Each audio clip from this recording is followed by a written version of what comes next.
They really liked the feel. They often will say that they felt like other full-sized military pistols were big on the East Asian hand. And it was very common practice in the 1930s when a lot of real handgun combat was going on, that if you had a force that employed both European and East Asian troops, that you would issue a different handgun to the two bodies of troops because it was their experience that the East Asian hands could not hold on to something like a big honkin' 1911 and control full house loads as well as they could something like a Colt 1903. But if somebody like the Shanghai Municipal Police Department, which did an incredible amount of gunfighting in the 20s and 30s, I mean, it's just obscene amount of pistol fighting. If they thought that their Chinese officers were better off with a different and smaller frame handgun than their European officers,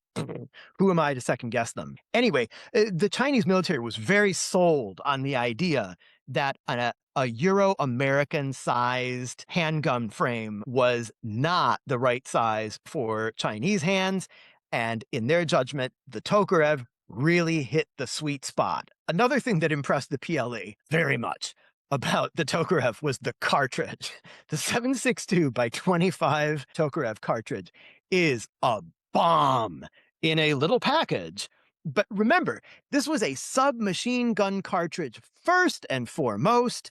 The chamber pressure on a Tokarev cartridge, it's not that much hotter than a standard pressure SAMI spec 9mm Luger cartridge, but whoa, the things that it does downrange. We'll talk about that in a few minutes. So we get lots of stories from Chinese soldiers and especially policemen about hitting people with one of these cartridges and getting very impressive effects. In some ways, as we're going to see, the Tokarev cartridge developed a reputation in China that was sort of like a junior version of the 357 Magnum's reputation in American law enforcement. It is a smokehouse. Another thing that they commented on was the pistol's reliability.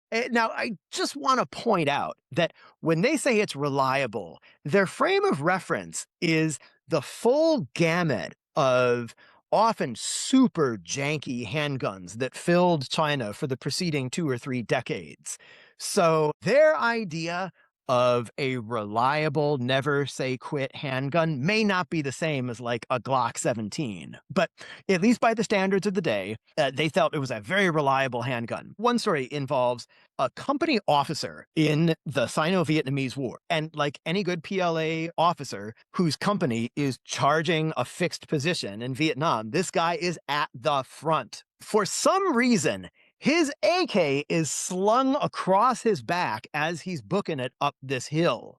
I mentioned before that company officers would be issued handguns, but that didn't mean they fought with handguns if they had any choice in the matter. You didn't survive to become a company level leader in the PLA by being tactically stupid.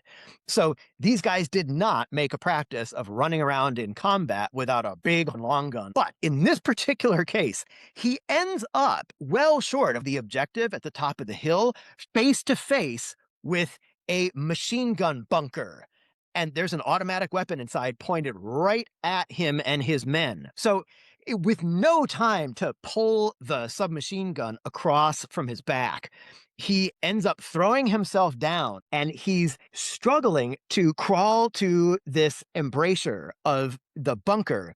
And what does he do but pull his Type 54 from its flap holster at his side? He reaches it into the embrasure and he just empties the whole magazine into everybody in there. It turns out one of the gun crew inside was still kicking, and he then got the machine gun back into operation. And so our company commander dropped the pistol as he was trying to reload it, and instead he grabbed the hot machine gun barrel to keep it from pointing at his men, and he wrenched it out of the bunker, taking terrible burns to his hands, and he was decorated for that. He later made a point of praising the Type 54 for its reliability in that moment.